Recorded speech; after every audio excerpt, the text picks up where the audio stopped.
Anak, sundin niyo ang inyong mga magulang alang-alang sa Panginoon, sapagkat ito ang nararapat. Igalang niyo ang inyong ama at ina. Ito ang unang utos na may kalakip na pangako. Magiging maganda at mahaba ang iyong buhay sa lupa. Yun, napalapakan natin si Eureka. Very good. Makikita natin no, na napakagandang bagay ang pagsunod at paggalang sa mga magulang. Sabi doon, sapagkat ito ay ginagawa ninyo alang-alang sa akin ang Diyos ang nagsabi nito, di ba? Amen?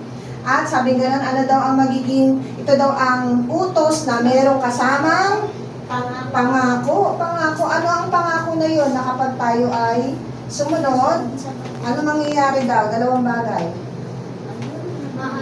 Mahabang buhay at masagana. Yan, magiging maganda ang inyong buhay dito sa lupa. Sabi nila yun. Salamat sa Panginoon.